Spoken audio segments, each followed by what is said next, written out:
Assalamualaikum warahmatullahi wabarakatuh. Waalaikumsalam. Alhamdulillahirabbil alamin, nahmaduhu wa nasta'inuhu wa nastaghfiruh wa natubu ilaih. Wa na'udzubillahi min syururi anfusina wa min sayyiati a'malina. May yahdihillahu fala mudhillalah wa may yudhlil fala hadiyalah. Asyhadu an la ilaha illallah wahdahu la syarikalah wa asyhadu anna Muhammadan abduhu wa rasuluh. Allahumma salli ala habibina wa syafiina wa maulana Muhammadin sallallahu alaihi wa alihi wasallam wa ashabihi wa man tabi'ahum bi ihsan ila yaumiddin, amma ba'd. Bapak Ibu yang sangat berbahagia, kita bersyukur kita bersua dalam keadaan sehat walafiat, dan pada kesempatan pagi hari ini kita akan meneruskan surat Al-Mu'minun kita, surat yang ke-23. Hari ini kita masuk ayat 81 sampai 90 kalau tidak salah. Ya sekalian, karena Ustadz Tony Sanwani yang bersuara merdu sudah bersama dengan kita, maka oleh sebab itulah kita persilakan kepada Ustadz Tony Sanwani untuk memandu kita, membimbing kita untuk membaca kitab suci Al-Quran, surat Al-Mu'minun, surat yang ke-23 ayat 81 dan seterusnya. Kepada Ustadz Tony kita persilakan dengan segala hormat.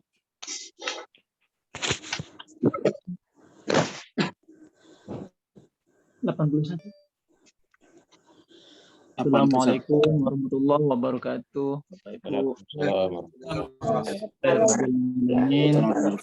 Assalamualaikum warahmatullahi wabarakatuh.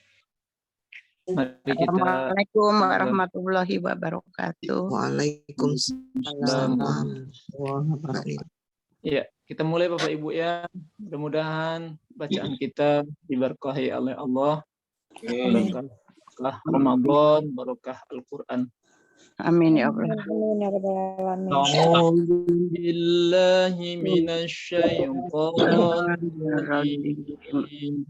Bismillahirrahmanirrahim. A'udzu billahi minasyaitonir rajim. Bismillahirrahmanirrahim. Taba'al haqqu ahwa'ahum. 81 ton. 81. Maaf, iya, saya baca Layar. Bal qalu misla ma qala al-awwalun. Bal qalu misla ma qala al-awwalun. قالوا أإذا متنا وكنا ترابا وعظاما أإنا لمبعوثون قالوا أإذا متنا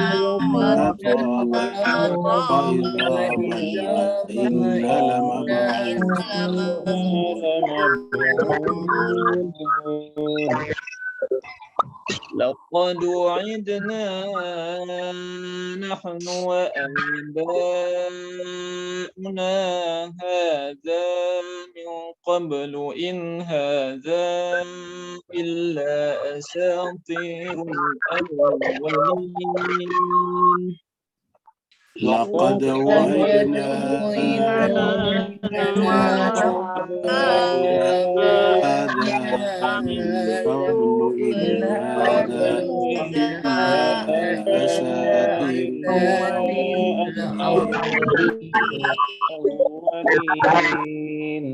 قل لمن الأرض ومن فيها إن كنتم تعلمون قل لمن الأرض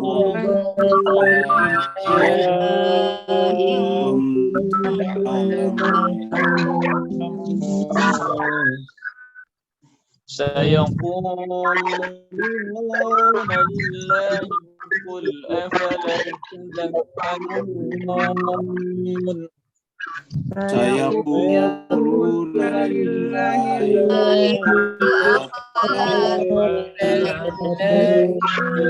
أفلا تذكرون قل من رب السماوات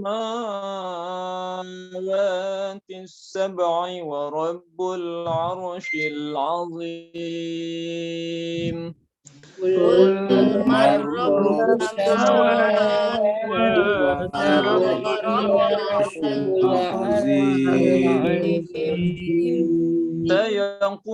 سيقولون لله قل أفلا تتقون سيقولون لله أفلا تتقون قل من بيده ملكوت كل شيء وهو يجير ولا يجار عليه إن كنتم تعلمون قل من بيده ملكوت كل شيء وهو يجير عليه كنتم تعلمون سيقولون لله قل فأنا تسحرون سيقولون لله قل فأنا تسحرون بل آتيناهم بالحق وإنهم لكاذبون بل آتيناهم بالحق وإنهم لكاذبون صدق الله العلي العظيم صدق الله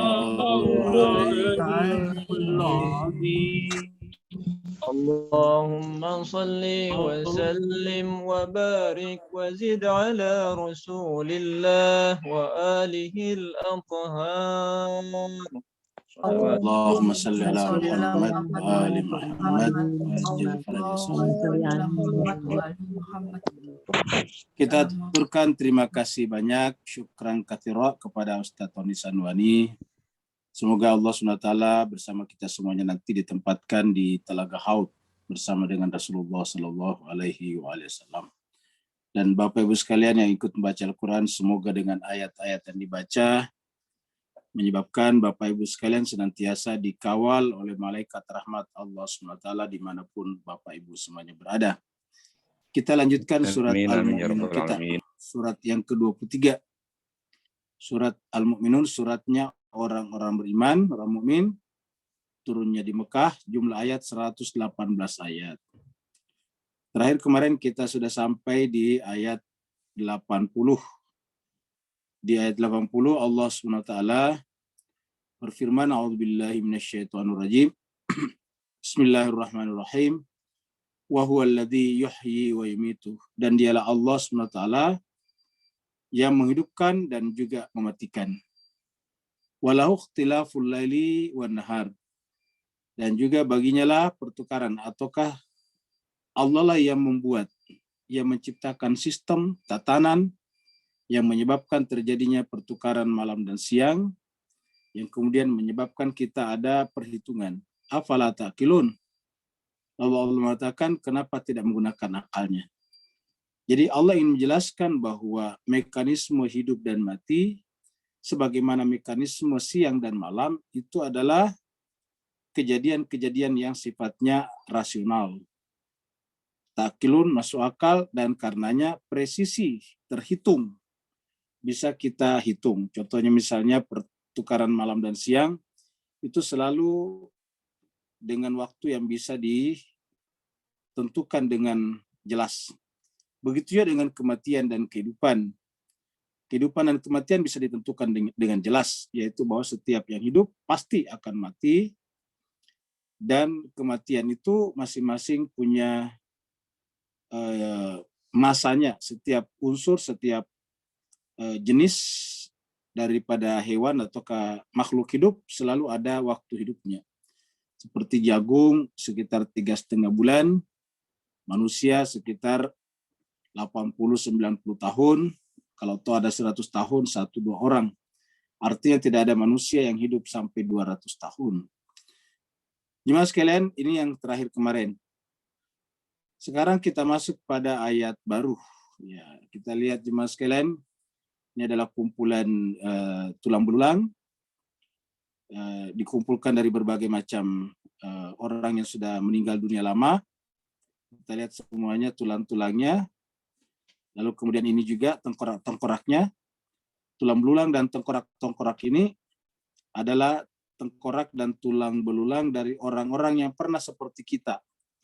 Pernah hidup seperti kita, pernah bernafas seperti kita, pernah juga berkesadaran seperti kita, pernah menghitung waktu siang dan malam seperti kita, pernah juga berpikir hidup dan mati seperti kita. Dan yang kita lihat di depan kita adalah tengkorak yang di dalamnya ada otak yang kita bicarakan kemarin. Sehingga dengan demikian mereka punya keinginan-keinginan, hasrat-hasrat, kemauan-kemauan. Mereka pernah pemuda dan pengen punya pasangan. Mereka punya pasangan, punya istri, punya anak, punya suami, dan seterusnya. Tetapi setelah itu kemudian berakhir dengan seperti ini. Secara fisik, ini adalah akhir daripada tubuh manusia. Seperti ini.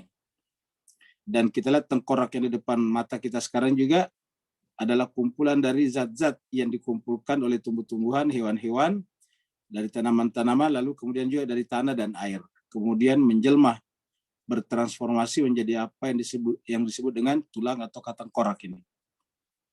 Ini juga sekalian berbahagia sebelum menjadi tulang belulang tadi seperti ini. Ini lagi-lagi adalah tradisi dari Tanah Toraja, Sulawesi Selatan, ketika mayat-mayat diambil dari dari tempatnya, dari petinya, lalu kemudian diganti semua pakaiannya. Kita lihat berderet-deret dari kiri ke kanan sampai di sana juga. Ya, yang di sana juga adalah seperti itu. Ya, ini juga. Ya, mayat semua ini. Ya. Diganti bajunya supaya menggunakan baju seperti yang mereka senangi dulu waktu masih hidup. Kita lihat jemaah sekalian berbahagia, ada yang seperti malu-malu, ada yang tertawa di sini.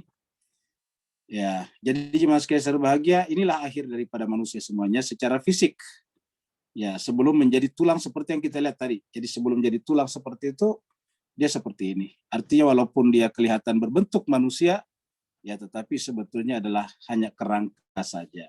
Ya. Mereka tidak bisa bersandar kalau tidak disenderin sama orang ini. Dan orang ini nanti juga akan mengikuti jejak semuanya.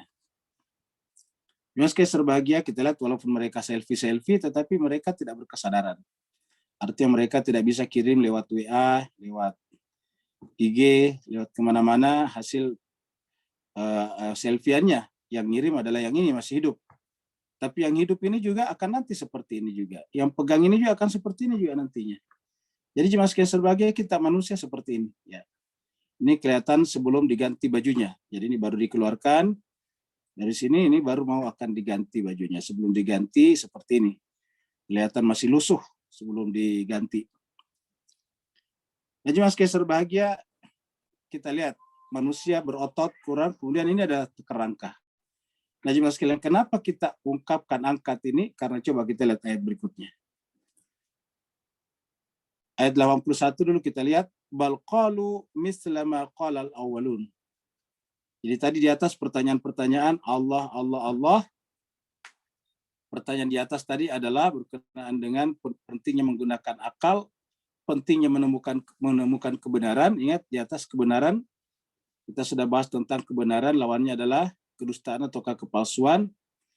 Tetapi setiap didatangkan kepada mereka kebenaran, yang tadi bisa dicerna dengan akal, karena tadi ayat terakhirnya afala ta'qilun, Tetapi apa jawaban mereka? Bal qalu. Tetapi yang mereka katakan, yang mereka jawabkan ialah misla ma qala al-awwalun. Pernyataan mereka seperti, kata-kata mereka seperti, atau mereka berkata seperti apa yang orang-orang terdahulu katakan. Jadi artinya mereka hanya berkata bukan keluar dari pikiran, tetapi berkata dengan sesuatu dengan apa yang sudah didiktekan, sudah diinjeksikan oleh orang-orang sebelumnya. Sehingga mereka sebetulnya tidak lebih daripada robot-robot yang hidup karena mengulang-ulangi apa yang sudah dikatakan oleh orang-orang tua mereka sebelumnya. Jadi mereka mengatakan seperti, misal itu seperti apa yang orang-orang terdahulu katakan. Jadi sebetulnya mereka bukan mereka, diri mereka bukan diri mereka tidak lebih daripada surupan. Ya, ada namanya kata kesurupan. Jadi surupan maksudnya injeksian dari pikiran-pikiran, keyakinan, cara beragama, cara pandang kehidupan dari pendahulu-pendahulu mereka. Jadi tidak ada yang berubah dari mereka. Jadi sudah generasi yang kesekian dari orang-orang tua sebelumnya, mungkin sudah generasi yang ke-10, yang ke-20, bahkan mungkin 30, tetapi mereka tidak mengalami perubahan cara berpikir. Apa sebabnya? Karena mereka mewarisi apa yang sudah diwarisi oleh moyang-moyang mereka. Dan inilah disebut dengan dogma. Generasi berikutnya harus terima begitu saja, dan dogma tidak memberikan ruang, tidak memberikan celah untuk terjadinya pikir, untuk terjadinya penalaran. Sehingga menjawab tantangan Tuhan tadi, afala ta'qilun, kenapa kalian tidak menggunakan akal, itu tidak mungkin. Kenapa? Karena setiap diberikan pertanyaan yang menyangkut masalah pentingnya penalaran, selalu jawabannya seperti jawaban orang-orang tua terdahulu. Jadi ini yang disebut dengan, jemaah sekalian, dogma sekarang. Jadi kata-kata misal di sini seperti, tidak pernah ada perbaikan dari orang-orang terdahulu, menunjukkan inilah disebut dengan bahasa kitanya dogma, dogmatika. Ya. Harus diterima begitu saja. Ketika dogma seperti ini dipaksakan untuk dianut oleh generasi berikutnya, namanya doktrin, diindoktrinasikan. Qalu, mereka menjawab, aidza mitna wa kunna turaban. Jadi jemaah sekalian, mereka menjawab. Jadi inilah penalaran mereka. Ya, penalaran yang salah, falasi. Jawaban mereka mengatakan aidza mitna. Dan jawaban ini sama dengan jawaban orang-orang terdahulu. Kalau diberikan kepada mereka agama, ditawarkan kepada mereka kebenaran, selalu jawabannya sama, yaitu aidza mitna.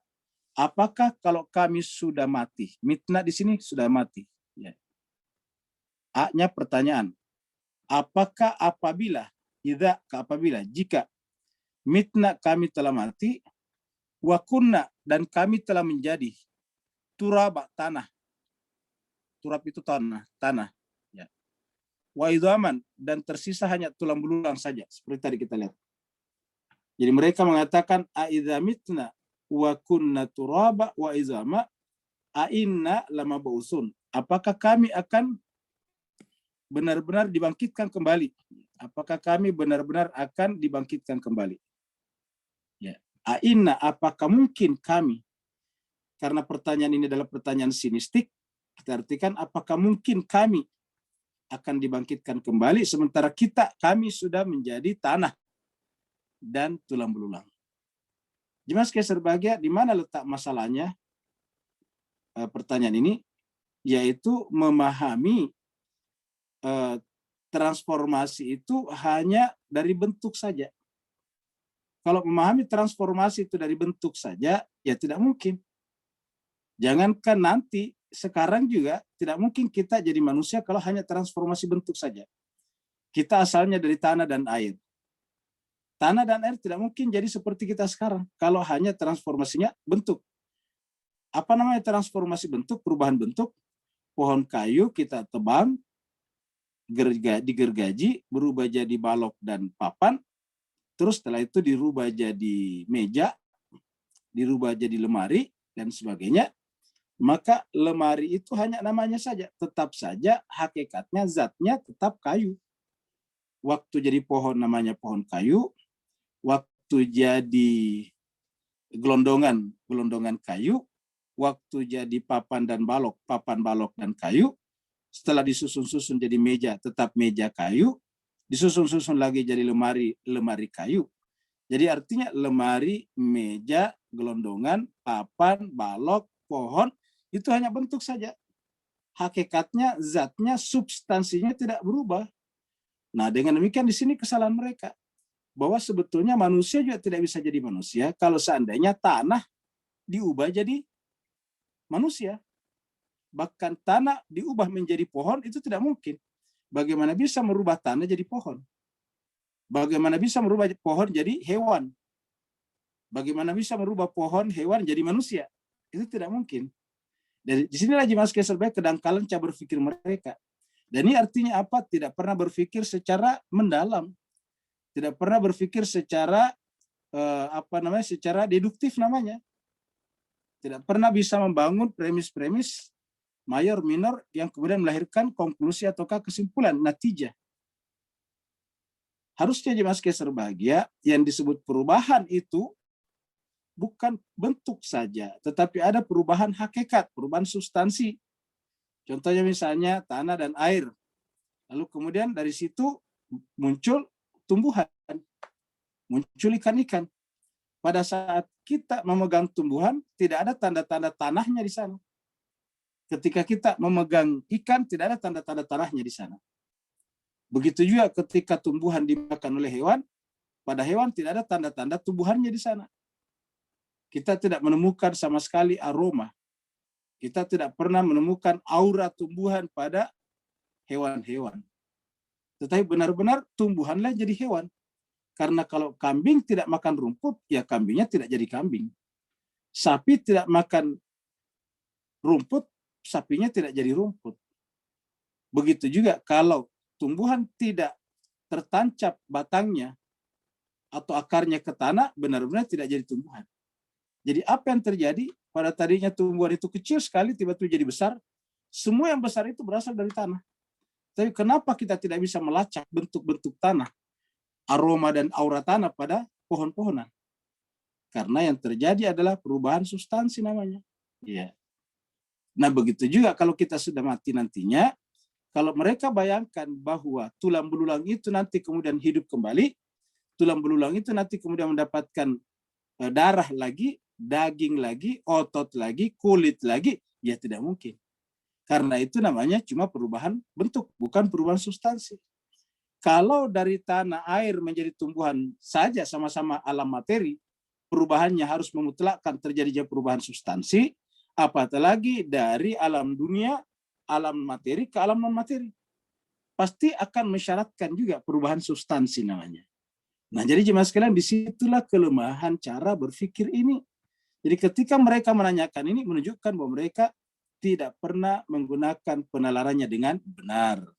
Maka mereka mengatakan, aidza mitna wa kunna turaba wa izaman lama bausun. Apa aina lama bausun? Apakah benar jika kami telah mati dan telah menjadi tanah dan tulang belulang, apakah benar kami akan dibangkitkan kembali? Jemaah sekalian berbahagia, kita lihat ini adalah kartun yang mereka kita jadikan sebagai ilustrasi bahwa terhadap ayat-ayat Allah mereka mengatakan itu hanyalah merupakan cerita-cerita orang terdahulu saja. Ya. Laqad wa'idna nahnu wa abauna. Sungguh kami telah dijanjikan. Laqad. Jadi maksudnya masih mereka mengatakan ini tadi, masih kelanjutannya tadi. Laqad wa'idna. Sungguh kami telah dijanjikan. Wa'idna dari kata wa'ada, kami dijanjikan. Nahnu kami wa abauna. Jadi bukan hanya kami, tapi juga moyang-moyang kami, orang-orang tua kami. Kami sudah berkali-kali dijanjikan setiap ada orang yang mengaku penganut agama, agamawan, atau nabi dan rasul datang kepada kami mengatakan kalau kita sudah mati akan terjadi kebangkitan. Tapi pada faktanya orang-orang tua kami terdahulu itu sudah ratusan tahun meninggal, bahkan ada yang sudah ribuan tahun meninggal, tapi faktanya tidak pernah bangkit kembali. Nah, jadi lagi-lagi jemaah sekalian berbahagia, mereka melihat dari sisi bentuk saja. Ya, kalau memang benar yang dikatakan Nabi dan Rasul itu kita akan dibangkitkan kembali, terus mana moyang-moyang saya, mana kakek nenek saya, mana eyang putra dan putri saya? Ya, mana semuanya tidak pernah bangkit lagi dari kuburannya. Nah, jadi sesederhana itu cara berpikirnya Bapak Ibu sekalian. Ya. Nahnu wa abauna hadza. Apa kata mereka? Hadza min qabl. Kami telah dijanjikan, siapa? Kami dan orang-orang tua kami, hadza, janji yang dijanjikan Rasul ini min qabl, sejak sebelumnya. Maksudnya jauh sebelum kami juga sudah dilakukan. Tapi apa kata mereka? In hadza. Jadi inilah pernyataan mereka. Ya, ini pernyataan panjang mereka. In hadza, tiadalah yang dikatakan oleh para nabi rasul, tiadalah yang dikatakan kitab suci ini, illa kecuali asatir. Asatir itu satire, yaitu dongeng-dongeng, cerita-cerita karangan al-awwalin, orang-orang terdahulu saja. Jadi yang dijanjikan ini adalah dongeng-dongeng terdahulu saja. Karena ini bukan hanya Muhammad yang membawakan, tapi juga sudah dibawakan oleh Isa, sudah dibawakan oleh Zakaria, sudah dibawakan oleh Sulaiman, Daud, sudah dikatakan oleh Musa, Harun. Sudah dikatakan sebelumnya, sama semuanya. Dan semuanya juga terbukti tidak benar, yaitu tidak pernah ada orang-orang tua kami yang sudah meninggal dunia, lantas hidup kembali, keluar dari kuburannya, lalu kemudian tulang belulangnya terbalut kembali oleh daging, kemudian otot, kemudian kulit, lalu kemudian hidup bersama kami lagi. Ya. Nah, karena tidak pernah menyaksikan itu, maka mereka berkesimpulan, in hadza illa asatirul awwalin. Tiadalah ini kecuali hanyalah dongeng-dongeng orang terdahulu saja. Nah, jadi Bapak Ibu Jemaat sekalian berbahagia, dan saya kira ini bukan hanya pernyataan dari mereka, tapi masih banyak juga di antara kita yang diam-diam menyimpan di dalam benaknya pernyataan seperti ini. Ya, terutama apabila tadi mulai dari terjadinya kekacauan intelek tadi, kekacauan penalaran tadi. Ketika penalaran tadi kita hanya berhenti pada perubahan bentuk-bentuk saja, maka kita akan kesulitan menerima terjadinya apa yang disebut dengan perubahan substansi, walaupun itu ada terjadi di sekitar kita. Kita lihat sekarang ayat 84, Mas sekalian. Ini adalah bumi yang kelihatan bergerak. Ya. Nah, sekarang kalau kita lihat bumi dari luar, ya seperti ini, bergerak. Dan bergeraknya melayang. Mas kayak gerakannya ini tidak pernah berhenti, konstan, tetap. Ya, lihat matahari dari sana, dan inilah menyebabkan terjadinya malam dan siang dan sebagainya. Di sisi sebelah kanan sini, sebelah kanan sini ya, di sisi sebelah kanan sini, ini ada agak terang, yaitu kena bulan, rembulan. Ya, kalau misalnya ini terjadi secara kebetulan, kemudian ini kan konstan. Ya, tiba-tiba dia bergerak, terus bagaimana cara tiba-tiba ada di sini dan bergerak? Ya. Bagaimana cara tiba-tiba ada di sini dengan bola raksasa seperti ini dan bergerak pula? Ya. Ini adalah tetap. Ya, jawabannya satu-satunya ini pasti ada kreator di belakang semuanya ini. Ada proses, ada sistematika yang sangat presisi yang diikuti semuanya ini. Dan tidak mungkin manusia mampu melakukan ini. Karena bola bumi kita ini raksasa. Kita sekarang ada 8 miliar di atasnya, hidup daripadanya. Bernafas dengan udaranya, menerima terang dari mataharinya, menerima terang dari rembulannya, menerima gelap dari ketiadaan cahaya mataharinya. Dan karenanya perputaran ini konstan, lalu kemudian kita bisa menghitung hari, minggu, pekan, bulan, dan seterusnya, tahun, window, dan sampai kepada abad, milenium, dan seterusnya. Jadi karena perputaran ini bersifat konstan, tidak acak.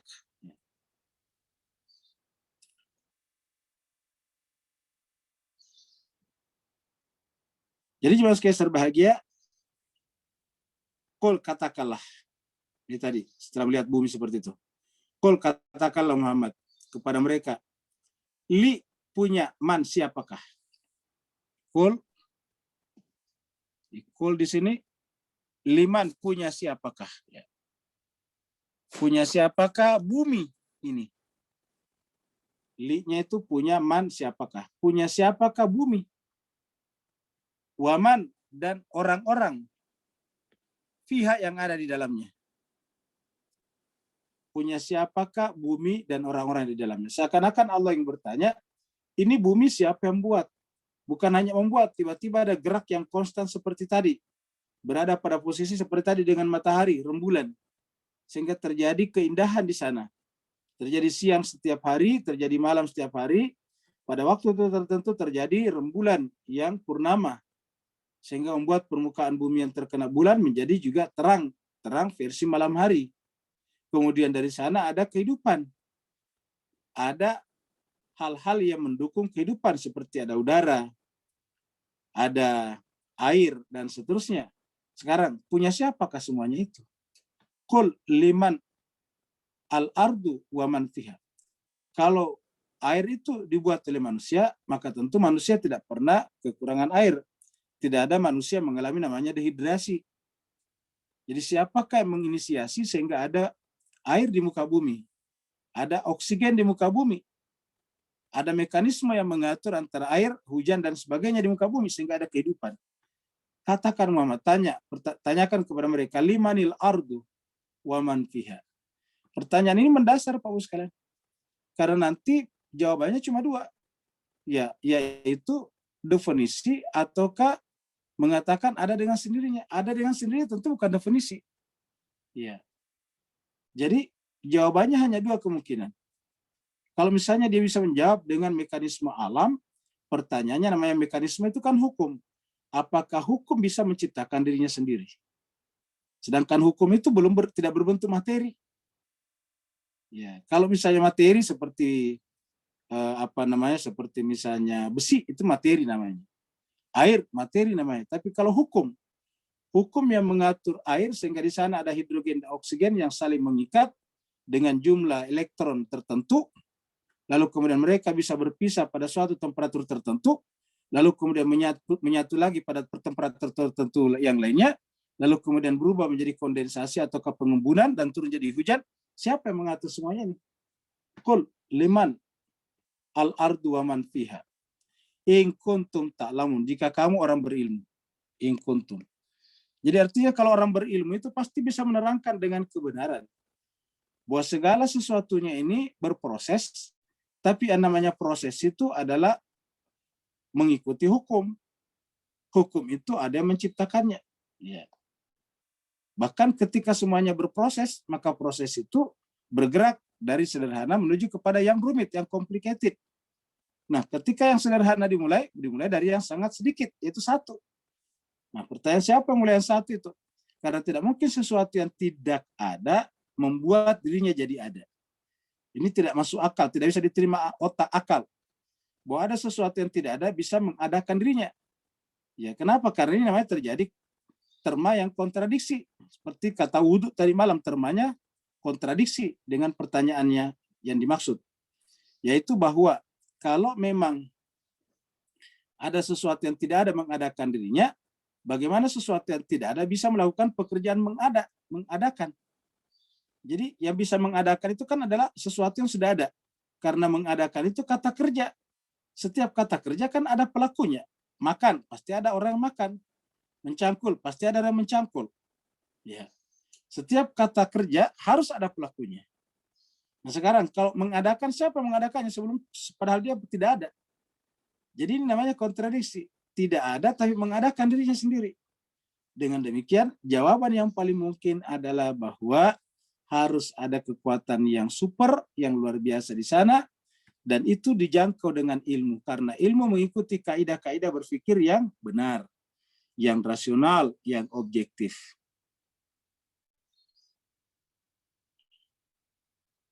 Jemaah sekalian terbaik, kita melihat kalimat la ilaha illallah wahdahu la syarikalah lahul mulku wa lahul hamdu wa huwa ala kulli syai'in qadir. Kenapa kita tampilkan ini? Karena jawaban yang paling masuk akal nantinya adalah ketika Allah tadi bertanya, siapakah yang memiliki, siapakah yang punya bumi ini, dan siapa saja yang ada di dalamnya, jawaban yang paling mungkin adalah zat yang sangat super, yang berada di luar mekanisme alam itu sendiri. Karena kalau dia berada dalam mekanisme alam, berarti tentu dia termasuk diubah oleh mekanisme itu. Nah, dengan demikian satu-satunya yang masuk akal adalah yang membuat mekanisme harus berada di luar mekanisme. Yang membuat alam materi harus berada di luar alam materi. Ya. Yang membuat ruang waktu harus berada di luar kekuasaan ruang waktu. Dan jawabannya adalah Allah.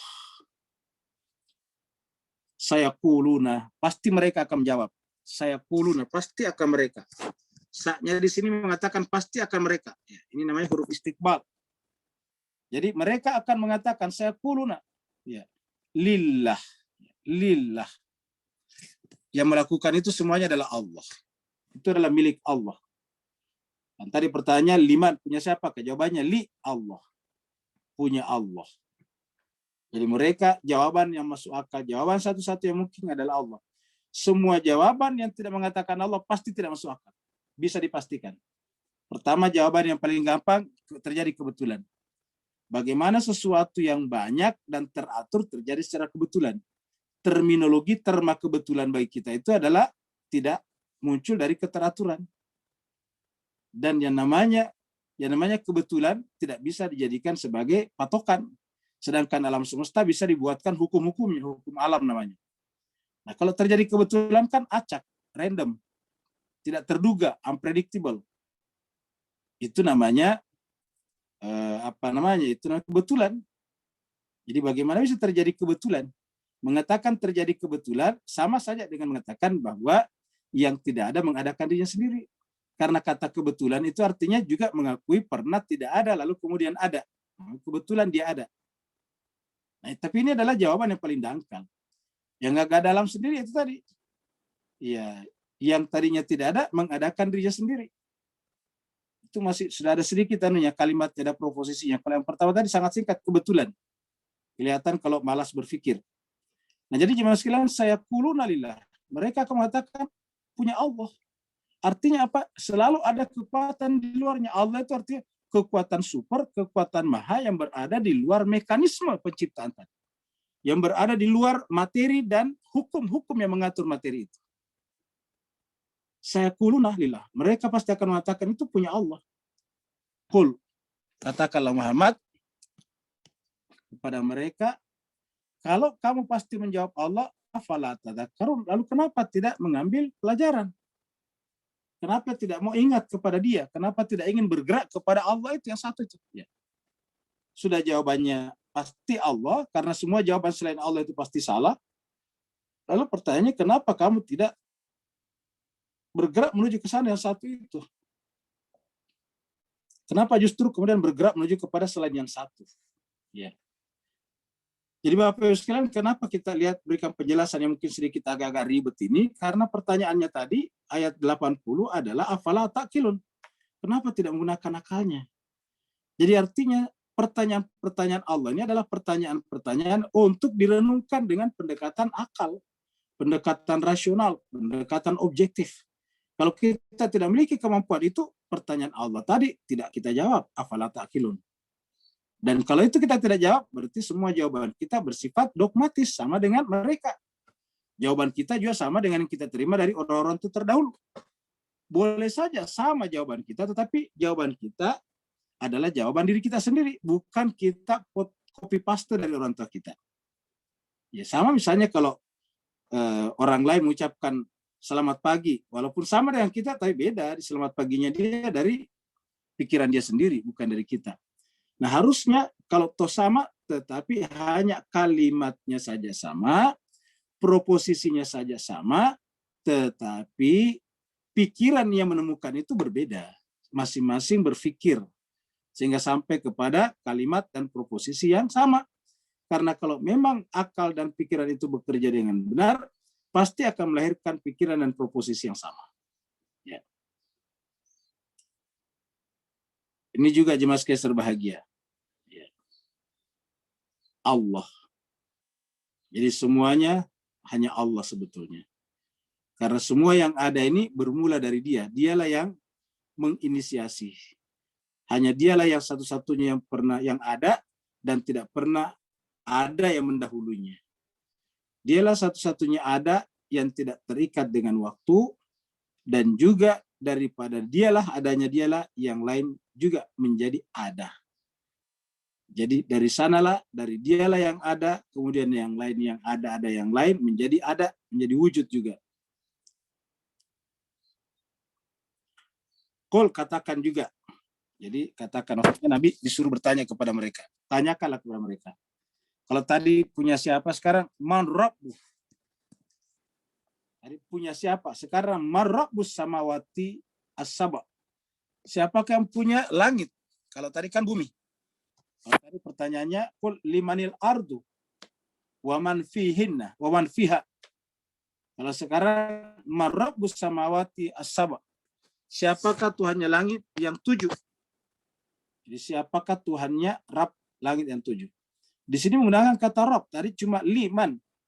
Artinya apa? Rabb, siapa yang menciptakan. Karena pada kata Rabb ada makna menciptakan, ada kata khalaqa.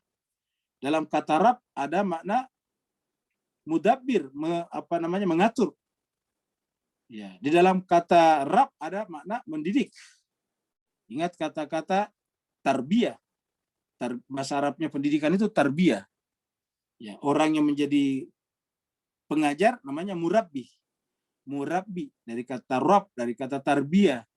Ya, lahirlah kata murabbi dan sebagainya. Lahir juga kata-kata Rabbatul Bait, ibu rumah tangga. Dari kata yang sama.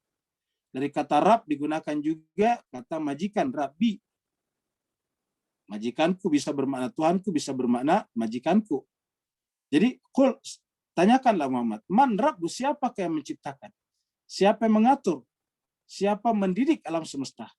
Karena langit yang 7 ini terbina dengan baik, terdidik.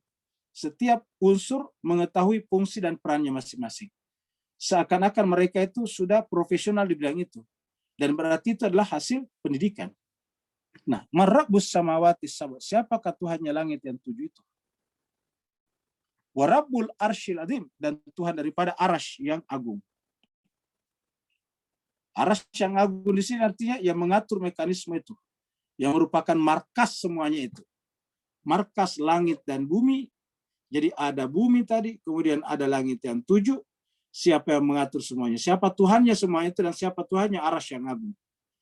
Arasy itu artinya pemerintahan, pusat pemerintahan. Siapa yang menempati pusat pemerintahan semuanya ini? Kenapa disebut pemerintahan? Karena tertata dengan baik. Ada order, ada tatanan yang sangat teratur dengan baik. Di alam semesta, di universe, bahkan kemudian di galaksi kita, bahkan kemudian di dalam keluarga matahari kita. Semuanya tertata dengan baik. Seperti tadi kita lihat, bumi berputar secara konstan.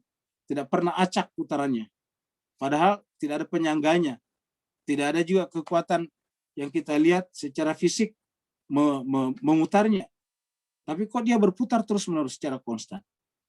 Maka tanyakanlah, man Rabbus samawati sab'i wa Rabbul arsyil azim. Siapakah Tuhannya itu semuanya?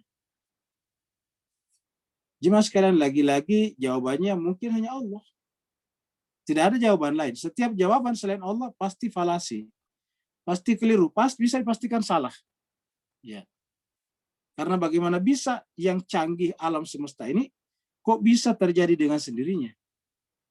Seperti jawaban sebagian orang yang hanya berhenti pada materialisme. Kalau mereka mengatakan ini terjadi berdasarkan Big Bang. Nah, pertanyaan Big Bang itu dari mana? Kalau Big Bang itu terjadi karena fusi daripada partikel-partikel dasar, maka pertanyaannya partikel dasar itu, partikel elementer itu dari mana? Nah, mereka akan mentok di situ. Iya. Sampai Einstein sendiri mengatakan kita tidak akan pernah bisa sampai kepada titik singularitas daripada alam semesta ini. Tidak ada lagi rumus fisika manapun yang bisa sampai kepada titik singularitas itu. Karena setiap rumus-rumus fisika kita mengasumsikan ada ruang dan waktu. Sedangkan pada titik singularitas mengasumsikan bahwa ruang dan waktu itu menjadi satu. Nah, Bapak bisa bayangkan kalau ruang dan waktu menjadi satu. Kalau ruang dan waktu menjadi satu kan bukan ruang waktu lagi namanya. Nah, pertanyaannya bagaimana kita sampai kepada titik singularitas itu? Iya. Jadi untuk sampai saja kepada titik singularitas alam semesta tidak mampu, ya bagaimana kita bisa tiba-tiba mengatakan bahwa semuanya terjadi secara kebetulan. Padahal manusia saja yang sangat canggih, yang sangat rasional, yang sangat macam-macam, tidak bisa sampai kepada titik singularitas. Kata para ahli, para ilmuwan, kalau kita sudah sampai pada titik singularitas, berarti kita menemukan teori segala sesuatu. The theory of everything. Teori tentang segala sesuatu. Nah, jadi jemaah sekalian ketika ditanyakan bahwa siapakah Tuhannya langit yang 7 dan Tuhannya aras yang agung, apa jawaban Allah? Jawaban Al-Quran, saya kuluna. Pasti manusia akan menjawab. Saya kuluna sama tadi. Menggunakan kata sin istiqbal juga. Pasti akan. Saya kuluna. Pasti akan menjawab. Lillah, punya Allah. Karena inilah jawaban satu-satunya masuk akal. Inilah jawaban satu-satunya yang paling rasional. Selain itu pasti tertolak secara akal. Ya. Kul afala tattaqun. Katakanlah, kalau kalian mengerti adanya pencipta, lalu kenapa kalian tidak bertakwa kepadanya? Afala tattaqun. Bapak Ibu sekalian berbahagia, filosof yang pengen mengatakan Tuhan tidak ada, itu tidak bisa punya argumentasi. Bahkan orang ateis seperti Nietzsche saja, akhirnya mengatakan, mau tidak mau pasti ada Tuhan tadinya. Cuma kata dia, supaya menyingkirkan Tuhan, Nietzsche mengatakan, tadinya ada Tuhan yang menciptakan semuanya. Itu tidak bisa dipungkiri. Tapi Tuhan itu setelah menciptakan alam semesta, memberikan kekuasaannya kepada hukum alam. Setelah itu Tuhan istirahat.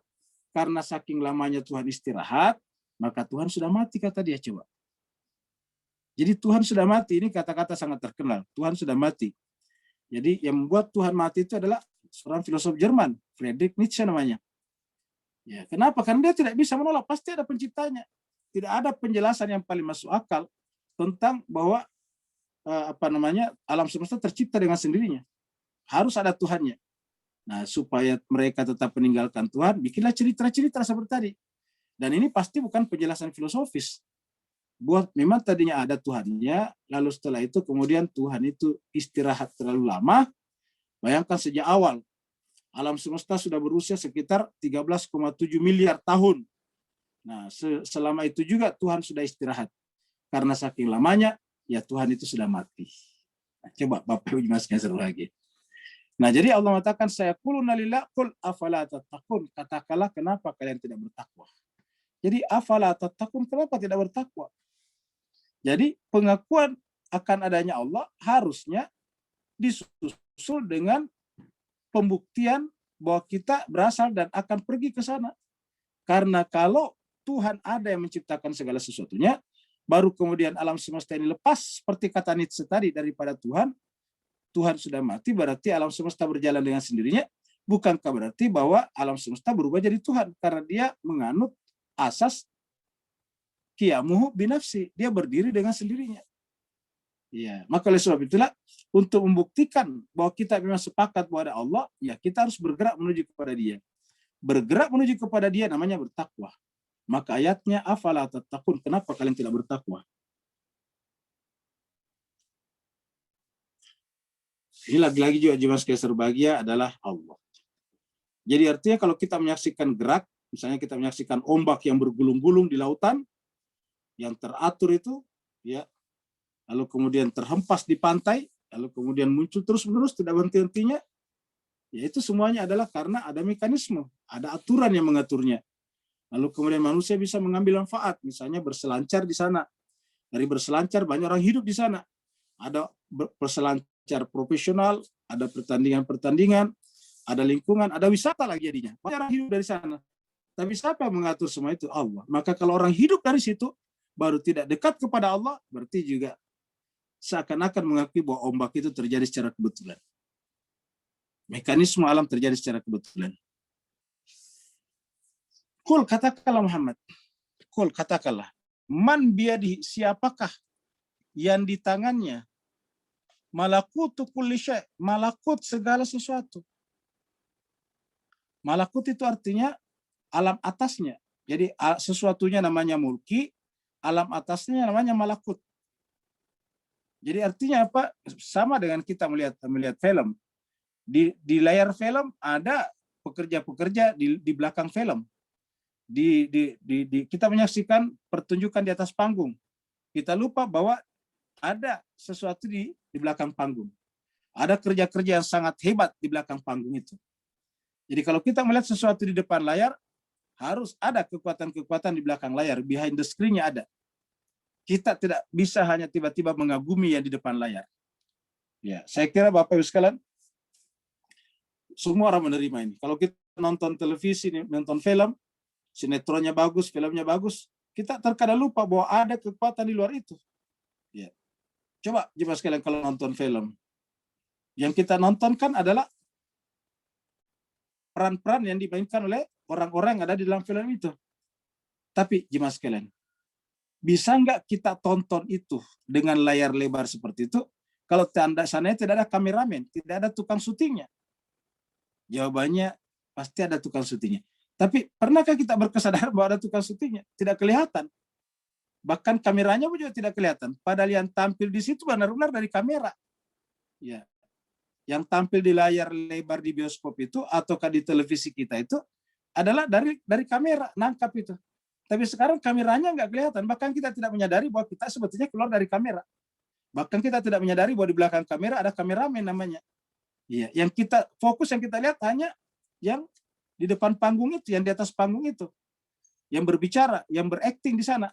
Lupa bahwa sebetulnya ada yang membuat itu semuanya. Nah, begitu juga dengan semuanya ini. Yang akting di sana kita sebut dengan mulki, yang di belakang yang kameramen dengan kameranya kita sebut dengan malakut. Malakutnya tidak kelihatan. Jadi kalau tidak ada kamera, tidak ada kameramen, ada kamera tapi tidak ada kameramennya, ya tidak ada tontonan di televisi dan bioskop-bioskop itu. Ya, bahkan tidak akan ada pertunjukan di atas panggung kalau tidak ada behind the screen-nya.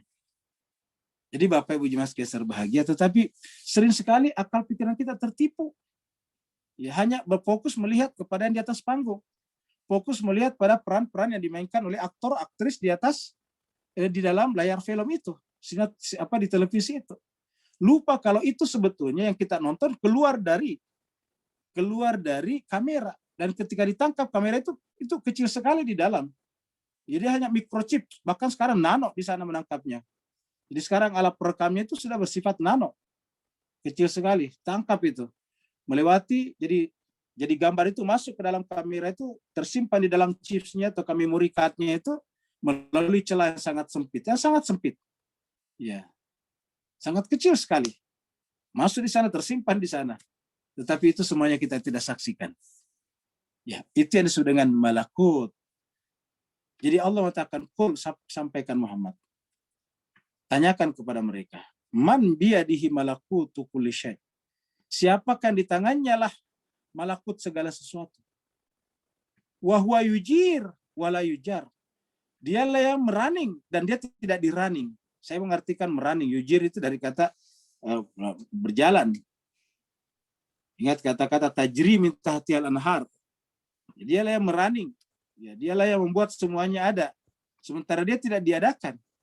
Dia di sini diterjemahkan melindungi dan dia tidak dilindungi. Ya, dia menolong tapi dia tidak ditolong. Dia mendesain tapi dia tidak didesain. Kurang lebih begitulah maknanya. Dia memberi makan tapi dia tidak diberi makan. Ya. Dia memberi kehidupan tapi tidak diberi kehidupan. Ya. Dia memberi pengetahuan tapi dia tidak diberi pengetahuan. Semua bisa ke sana arahnya. Ya. Sementara dia adalah la yujar. Jadi wa huwa yujiru wala yujaru alaihi in kuntum ta'lamun. Lagi-lagi ujungnya ilmu lagi di sini Pak Bu sekalian. Ya. Ujung-ujungnya kita lihat di sini ilmu lagi ini. Saya kotakin ain lam mim ini. Ini kata dasarnya adalah ilmu. Ain lam mim. Jadi artinya ya Mas sekalian, harusnya orang berilmu itu adalah orang yang paling dekat kepada kebenaran, kepada Tuhannya. Makanya Nabi kita mengatakan bersabda, siapa yang bertambah ilmunya dan sementara tidak bertambah dekat kepada Tuhannya, maka celakalah dia. Atau hadisnya lebih tepatnya mengatakan, celakalah orang yang bertambah ilmunya tapi tidak semakin bertambah dekat kepada kholiknya, kepada penciptanya. Apa sebabnya? Karena harusnya semakin kita mendalam, semakin depth kita punya pemikiran, semakin teliti kita punya penalaran, semakin tersingkap yang namanya kebenaran. Bahkan kita mengetahui namanya malakut segala sesuatu, Setelah kita mengetahui malakut sesuatu, kita pun mengakui bahwa malakut juga tidak berdiri sendiri. Ada tangan yang menguasainya, biyadihi. Jadi tanyakanlah kepada mereka, Muhammad, man biyadihi malakutu kulli syai' wa huwa yujiru wa la yujaru alaih. Bapak sekarang coba lihat pertanyaan rasional seperti ini. Bahkan kita sebut pertanyaan filosofis seperti ini. Ini hanya bisa dijawab dengan dua pendekatan filosofis, filsafat, dan pendekatan sains. Ya. Yang bersifat deduktifnya dijawab dengan filsafat. Yang bersifat induktifnya dijawab dengan sains. Bapak Ibu jemaah sekalian berbahagia. Bagaimana bisa ini disebut sebagai cerita orang-orang terdahulu?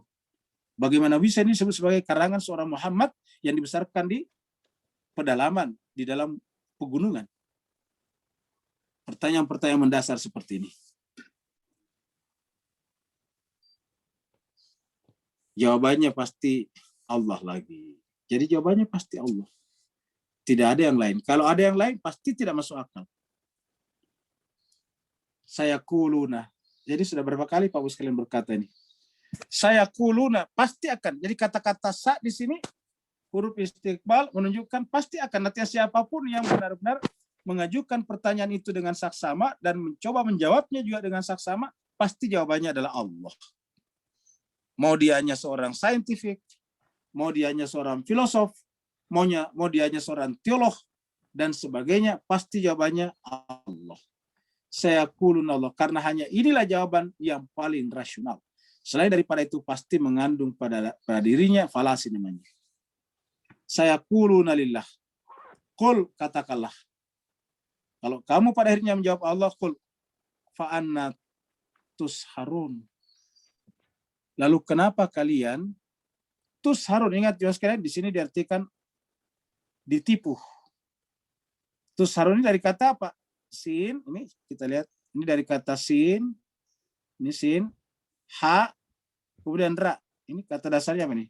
Sin, ha, ra. Dari kata sihir kan? Ya. Jadi ini dari kata sihir. Jadi kenapa kalian kok bisa tersihir? Nah, jadi jemaah sekalian berbahagia, yang namanya tersihir itu artinya tidak masuk akal. Kok bisa tiba-tiba tidak percaya dengan ini? Kan tersihir namanya. Terhipnotis. Ya, kok bisa terhipnotis oleh orang-orang tidak bertuhan? Kok terhipnotis oleh pendapat-pendapat yang mengatakan ini terjadi secara kebetulan? Ya. Fa'anna tusharun, kok kenapa kalian terhipnotis? Kenapa tersihir? Ya. Yang di sini diterjemahkan Departemen Agama atau Kementerian Agama dengan ditipu, tertipu.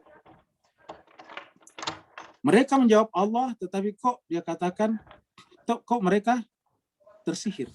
Jadi Bapak Ibu sekalian, kalau kita tidak menggunakan akal pikiran kita, yang merupakan mahkota paling berharga manusia ini, untuk memikirkan hal-hal yang mendasar seperti ini, mohon maaf Bapak Ibu sekalian, berarti kita termasuk golongan orang-orang yang tersihir, tertipu. Kita termasuk kategori tusharun. Kenapa? Karena kita rinci berbicara kalau masalah-masalah materi.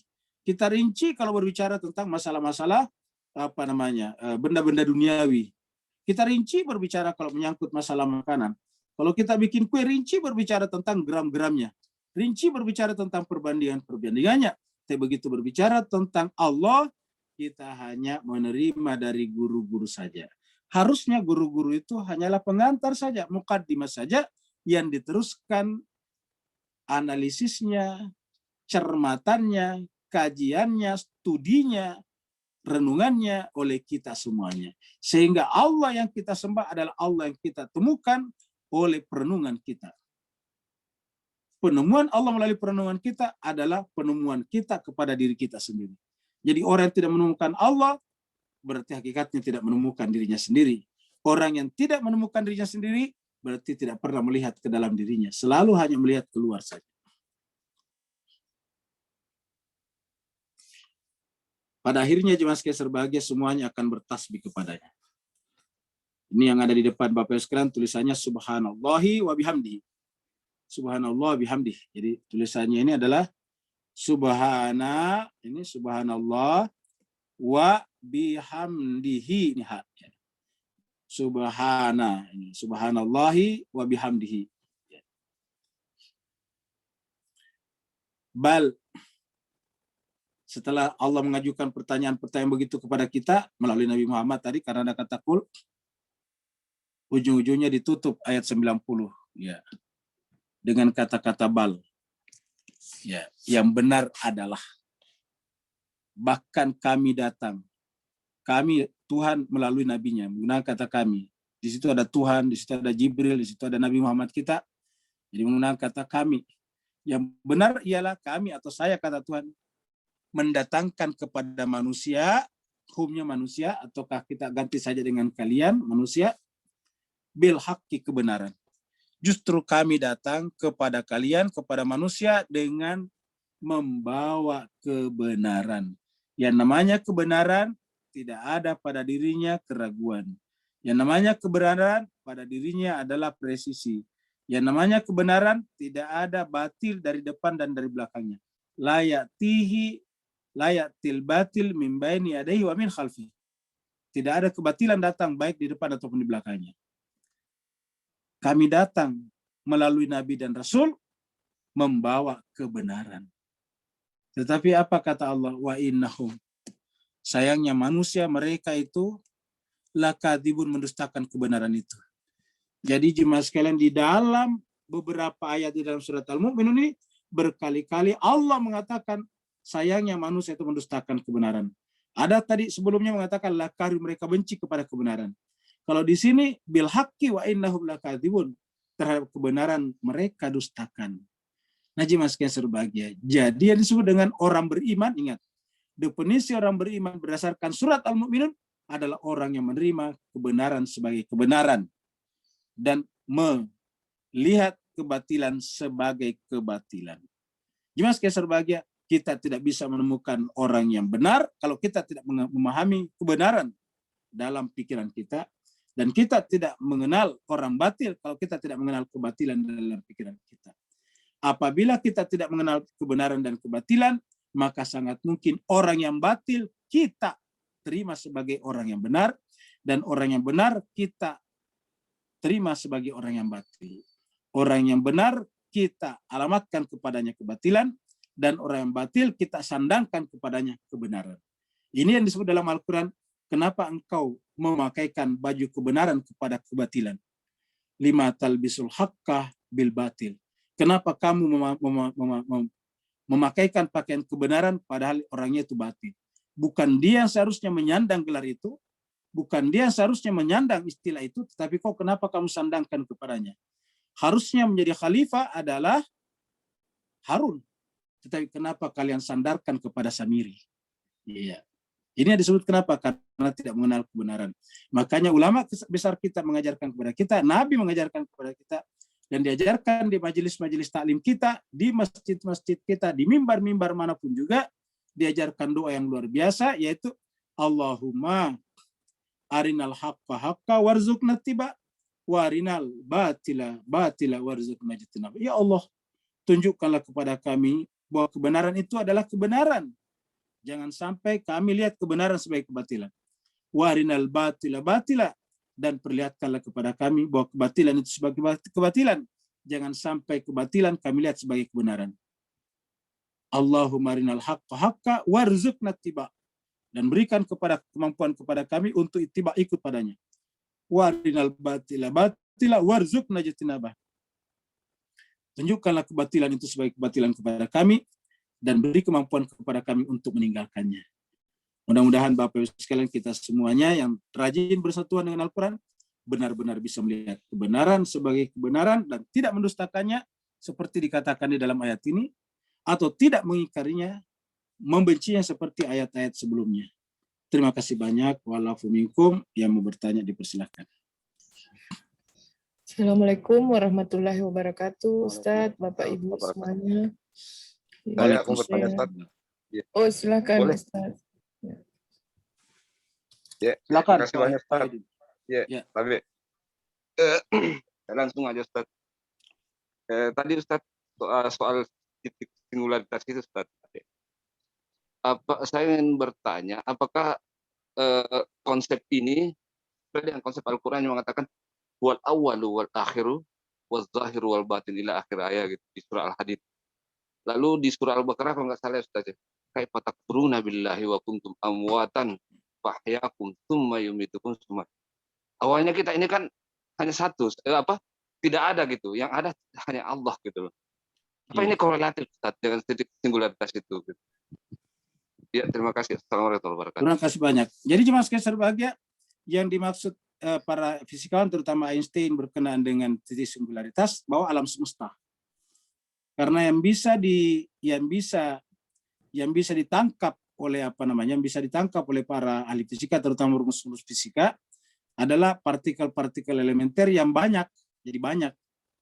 Nah kan kalau dia banyak kan berarti pernah sedikit, bahkan pernah satu gitu. Nah untuk sampai kepada yang satu itu titik singularitas itu sebelum menjadi banyak, sebelum terurai menjadi banyak, itu tidak bisa untuk sampai ke titik singularitas itu. Nah jadi apa sebabnya kira-kira? Ya, tadi tidak ada perangkat ilmu fisika yang bisa mencapai di situ. Jadi artinya apa?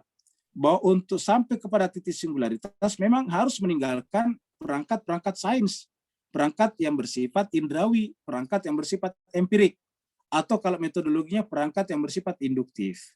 Kita harus pindah kepada perangkat yang lebih tinggi, yaitu namanya deduktif. Bukan lagi sains, tapi filsafat. Nah, masuklah di situ. Nah, pada akhirnya kemudian ternyata yang singular itu, yang satu itu, tidak mungkin dia terjadi dengan sendirinya. Pasti ada yang menciptakannya di luar. Karena tadi yang satu itu juga adalah materi, pasti kekuatan itu di luar materi, sehingga mau tidak mau, akal kita akan mengantarkan kita kepada yang dikatakan tadi Pak Wahyudin dengan wal awal. Karena kalau yang singularitas itu juga awal dari sisi materi, nah maka berarti dia adalah Tuhan itu sendiri. Bisa juga, tetapi sudah Tuhan itu sendiri. Nah jadi dengan demikian bisa saja kita simpulkan bahwa singularitas itu kalau secara teologi atau secara ontologi adalah dia yang satu itu. Bisa saja seperti itu. Karena dia adalah huwal awalu. Kata huwal awalu itu artinya dia tidak pernah diawali oleh apapun juga. Jadi kata-kata huwal awalu itu jangan kita berpikir tentang benda-benda di sekitar kita, dia yang awal. Tapi kalau kita mengatakan huwal awalu, yang kita maksud adalah yang awal beneran, maksudnya tidak pernah ada yang mendahului awalnya. Tidak pernah ada yang awal sebelum dia. Jadi dia awal dalam pengertian hakiki. Ketika awal dalam pengertian hakiki, berarti awal yang tidak pernah tidak awal, tidak ada. Karena kalau pernah tidak ada, berarti ada yang mengawalinya juga. Nah begitu. Begitu dengan huwal akhir. Apa sebabnya? Karena semua yang ada di antara awal dan akhir itu hanya merupakan fenomena saja. Hanya fenomena saja. Fenomena dari siapa? Yang awal dan yang akhir. Kalau kita melihat yang awal, yang akhir, yang zahir dan yang batin, maka sebetulnya yang kita bicarakan wal awal, wal akhir, wal zahir, wal batin adalah satu. Iya. Cuma kita menggunakan wal awal dan akhir karena kita sudah terbiasa dengan patron pemikiran ruang waktu. Seperti itu. Makanya setelah kita selesai membicarakannya secara ruang waktu, secara sains, kita harus ke atas yang bersifat filosofis, teologis. Pertanyaan berikutnya, jadi Bapak Ibu sekalian yang mau bayar zakat fitrah ini ada pengumumannya. Terima kasih banyak. Ya, sama-sama Pak Aidin. Yang mau bayar zakat fitrah Rp40.000 kurang lebih, ya tentu yang makannya setiap hari kurang dari situ ya kurang dari situ. Setiap hari lebih dari situ adalah lebih dari situ. Yes. Seperti teman-teman kita dari Singapura bayar zakat fitrah jauh lebih tinggi dari itu karena memang ya living cost di sana tinggi. Nah jadi Bapak yang saya berbahagia ini adalah ada rekeningnya, BCA-nya, ada rekeningnya juga. Ya jadi yang mau silakan. Bu Dokter baca dulu. Iya. Iya Bapak Ibu sekalian, bagi yang ingin menitipkan zakat fitrah, infak dan sedekah dapat untuk disalurkan kepada saudara kita yang membutuhkan dapat ditransfer ke rekening BCA nomor yang tertera dan sudah saya copy paste di kolom chat, silahkan dilihat dan bukti transfernya bisa dikirim juga, saya sudah copy paste di kolom chat, silahkan Bapak Ibu. Besar zakat fitrah kurang lebih 40.000 per orang. Demikian Ustadz. Baik, sekalian kita masuk pada babakan pertanyaan berikutnya yaitu Ibu Imelda Dasrul. Salam Bu Dokter, izin bertanya. Surat Al-Maidah ayat 7. Iya. Adanya perjanjian manusia dengan Allah, manusia diminta untuk mendengar dan taat. Apa yang dijanjikan manusia terkait dengan mendengar dan taat tersebut? Sedangkan di sisi lain manusia harus menggunakan akal dan pikiran. Jadi jemaah sekalian berbahagia, akal dan pikiran itu kita gunakan sebelum sampai kepada kebenaran, Bu Imelda. Setelah sampai kepada kebenaran ya taat. Ya, contohnya misalnya sebelum kita memilih menjadi tentara, kita harus pikir-pikir dulu apa itu tentara. Apa perbedaannya tentara dengan misalnya apa itu kelompok-kelompok, kan ada juga bersenjata tuh kayak apa itu namanya? Yang di Jepang, yang di Italia, apalagi namanya kok lupa. Ya, yang kelompok-kelompok kejahatan itu. Yakuza. Kita harus bedakan. Iya. Apa? Yakuza. Iya, Ya, Ustaz. Yakuza. Ya, Mafia. Yakuza kalau di Jepang misalnya. Kalau di Italia apa namanya itu? Mafia. Mafioso ya kan begitu. Mafioso. Nah, jadi apa bedanya? Mafioso. Nah, ya mafioso. Nah, ternyata kita lihat kalau mafioso, kalau Yakuza ini kelompok-kelompok lebih dekat kepada kriminal kan begitu, dekat dengan jual obat-obat terlarang, pokoknya macam-macam pemerasan. Nah, sedangkan kalau yang namanya tentara adalah berkaitan dengan membela rakyat dan negaranya masing-masing, berarti memelihara keamanan orang banyak. Nah, akhirnya kita tahu secara akal, ini yang benar adalah tentara. Nah, setelah masuk jadi tentara, ya harus ikut peraturannya di sana, Bu Emilda, yaitu sami'na wa ta'na. Ya, disampaikan bahwa peraturannya setiap jam 7 harus masuk kantor, berpakaian dinas harian, ya pakai lorem, pakai sepatu laras. Nah, maka itu harus dilakukan seperti itu. Itu namanya sami'na wa ta'na. Jadi sami'na wa ta'na itu setelah sampai kepada kebenaran. Karena kebenaran itu adalah keteraturan. Dan di dalam keteraturan kebenaran itulah harus taat.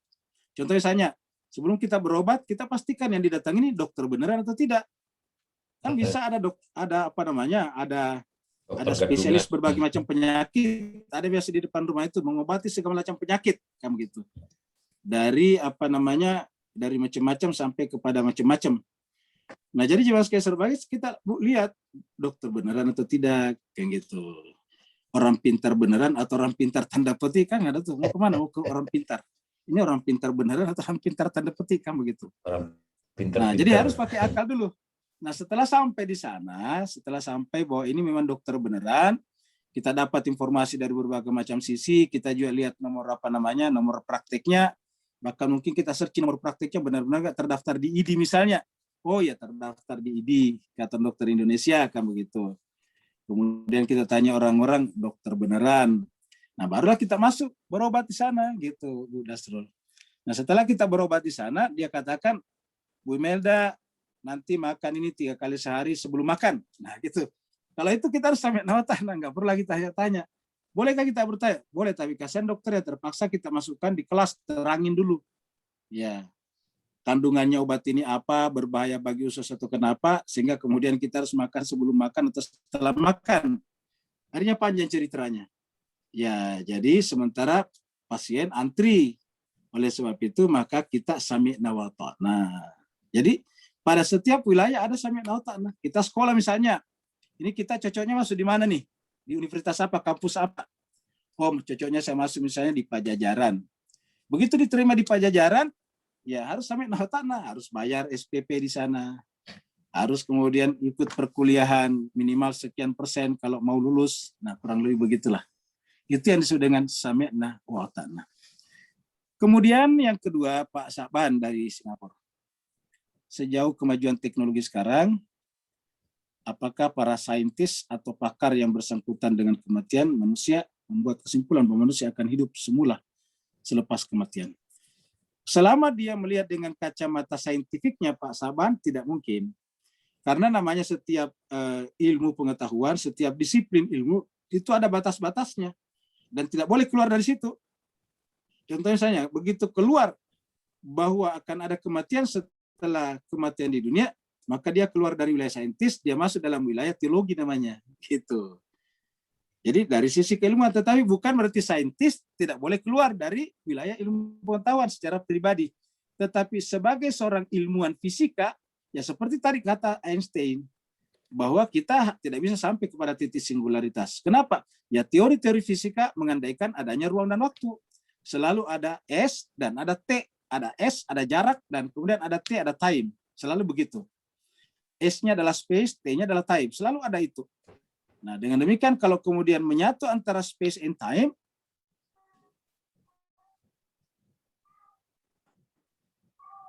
lagi ke situ. Nah, bagaimana kalau keluar? Bisa saja, tetapi dia bukan lagi si ahli fisika. Dia pindah menjadi ahli teologi namanya, ahli filsafat, ontologi namanya. Nah, dengan demikian makanya saya katakan tadi bahwa ya harus kita dekati dari dua sisi, sains dan filsafat. Jadi sains dan filsafat aslinya tidak bisa berpisah, tidak bisa berdiri sendiri. Dengan sains kita bisa memperbaiki kehidupan kita, dengan filsafat kita bisa memperbaiki pemikiran kita. Gitu. Sainslah yang membuat kita bisa berzoom seperti ini, punya handphone, punya laptop, punya gadget, tetapi filsafatlah yang menyebabkan kita mau belajar Al-Quran. Dan teologi lah yang menyebabkan kita meyakini ada Allah, ada Rasul. Nah, kurang lebih begitulah. Ya, Saya kira jelas. Ustaz, Ya, Afwan. Ya. ada Bu Tessa mau bertanya, silakan Bu Tessa. Silakan Bu Tessa, silakan. Makasih Bu Dokter, Pak Ustadz. Assalamualaikum. Waalaikumsalam warahmatullahi wabarakatuh. Pak Ustadz, saya pernah baca, seperti yang saya pernah baca, ada pendapat bahwa tidak ada cinta dan kebenaran sejati kepada manusia atau makhluk. Yang ada hanyalah cinta sejati kepada Allah Subhanahu wa Ta'ala. Pertanyaan itu aja, Bu. Sebentar belum nih. Terus ya. Karena sejatinya Allah adalah energi yang ada di dalam tubuh kita. Benarkah begitu? Kemudian, dan tubuh kita ini terdiri dari raga, ruh, dan energi. Ini seperti yang saya pernah baca ya, Pak. Yeah. Dan setelah kematian yang masih ada adalah ruh beserta energinya. Kalau kita dalam hidup lebih banyak menggunakan energi positif, kita akan terbawa, dan itu akan terbawa setelah kita mati. Dan kalau kita di dunia sering menggunakan energi negatif, maka energi negatif itu akan terbawa bersama ruh. Benarkah begitu, Pak Ustadz? Oh ya, terima kasih banyak Bu Tessa. Sama-sama. Terima sekalian Bu Tessa. Ya, Bu Tessa ini arsitek ini Bu, nanya-nanya seperti ini. Aduh, nggak berhubungan Pak. Berarti sesama arsitek Ustadz ya. Iya betul. Nah jadi jawab sekarang kita jawab pertanyaannya. Share screen Ustadz. Ya. Ya, selamat berjumpa Bu Tessa kembali ya setelah kita lama tidak ketemu. Ya. Iya Pak. Nah jadi jemaah sekalian berbahagia, jadi kita share screen lagi tadi. Jadi ya. Jadi kita jawab Bu Tessa tadi tentang cinta sejati. Ya. Cinta sejati dulu ya. Cinta dan kebenaran sejati. Kebenaran sejati. Jadi cinta dan kebenaran sejati. Jadi cinta dan kebenaran sejati. Nah, jawabannya iya. Tidak ada cinta dan kebenaran sejati pada manusia. Yang ada pada Allah. Jadi ini adalah miliknya Allah. Jadi Allah lah yang punya cinta dan cinta dan kebenaran sejati. Lalu bagaimana cinta kita kepada sesama, kepada istri, kepada anak, kepada sesama manusia, kepada sesama makhluk malah. Itu adalah merupakan merupakan pantulan. Jadi kira-kira begini Bu Tessa. Katakanlah ini Bu Tessa berbentuk cermin ya, kita tulis Bu Tessa sebagai cermin di sini ya. Bu Tessa cermin. Lalu kemudian ini Allah di atas ini. Allah itu memancarkan cahaya Bu Tessa. Ya, Allah memancarkan cahaya ke sini. Nah, gitu, kurang lebih begitulah. Ya, cahaya. Nah, setiap cahaya memancarkan sekaligus memantul ke sini. Nah, gitu. Ya. Terjadi pantulan ke sini. Nah, maka yang menerima ini adalah misalnya adalah anak, istri, tetangga, kucing. Kucing jangan kita pikir cinta hanya kepada manusia, kepada makhluk hidup juga, ya. Kepada makhluk hidup. Ya, bagi bapak yang penggemar api itu miara burung harus mencintai. Kenapa? Karena jangan sampai tersiksa burungnya di sana. Ya, begitu juga dengan sekarang ibu-ibu bunga, yang suka lagi suka bunga. Bunga, betul, ibu-ibu suka piara bunga. Tidak masalah, ibu-ibu suka piara bunga, tapi dipelihara dengan baik. Kasihan jangan dibiarkan menderita bunganya. Sudah disimpan di situ, nggak disiram, nggak dipelihara, itu tidak boleh. Karena dia juga makhluk-makhluk Allah SWT. Jadi, jemaah sekalian berbahagia, jadi ini seperti inilah Bu Tessa. Jadi ini Allah sebagai sumber cinta sejati memantul di sini. Ini cermin hati kita. Jadi di sini hati kita ada cermin. Semakin bening di sini, semakin bening juga di sini. Maka kalau ada orang yang kotor di sini pasti tingkat kemanusiaannya rendah, Bu Tessa. Ya, gampang mencaci orang, gampang bahkan mohon maaf menumpahkan darah orang lain. Itu sederhana. Bahkan kita lihat misalnya ada orang menyiram seorang apa itu suster atau apa itu yang dimana kita baca beritanya, ya perawat disiram dengan bensin baru dibakar. Orang kehilangan rasa cintanya kalau hatinya kotor di sini. Jadi semakin bening kita punya hati di sini, semakin bening juga cahaya cinta memancar kepada sekitar kita, gitu. Nah, apabila ada orang yang mengaku cinta itu adalah miliknya dan tidak ada hubungannya dengan ini, berarti dia telah menjadi Tuhan. Dia telah mengangkat dia jadi Tuhan. Jadi yang benar tadi seperti dikatakan Ibu Tessa bahwa benar cinta dan cinta sejati itu hanya milik Allah. Dia memancarkan ke kita, baru kemudian kita memancarkannya. Kita merefleksikannya kepada yang lain, ya, kepada apapun juga, bukan hanya kepada suami. Makanya sering saya katakan di sini bahwa pernikahan itu tidak ada hubungannya dengan cinta, karena cinta itu tidak sejatinya tidak hanya kepada istri, tidak hanya kepada suami, tapi kepada apapun juga makhluk. Ya, cinta kita kepada sesama manusia, cinta kita kepada burung-burung, hewan-hewan, apalagi namanya tadi itu bunga-bunga, kembang-kembang, kupu-kupu, semuanya ke situ semuanya. Nah, jadi jemaah sekalian berbahagia. Lalu apa itu pernikahan? Pernikahan itu adalah beriktikad untuk bertanggung jawab. Makanya dimulai dengan akad. Ya, akad itu satu asal kata iktikad, akad. Jadi dia berakad artinya berjanji untuk bertanggung jawab begitu. Kalau yang namanya cinta kepada semuanya, cinta tidak perlu diikat. Ingat, cinta tidak perlu diakatkan. Kenapa? Karena cinta itu memang ada secara alami di sini. Selama hati kita bening pasti ada cintanya.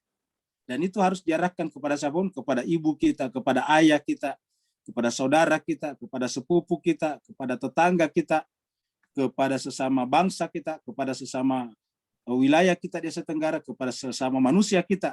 Pokoknya harus diarahkan itu ke manusia, cinta kepada siapapun juga. Nah, jadi jemaah sekalian, bahkan Nabi pernah mengatakan, lihatlah bahwa bahkan gunung itu adalah mencintai kita dan karenanya kita mencintai dia. Jadi Nabi pernah mengatakan di teras masjidnya, coba lihat di gunung itu, ya yuhibbuna wa nuhibbuhum. Mereka itu cinta kepada kita dan kita juga harus cinta kepada mereka. Nah, seperti itu.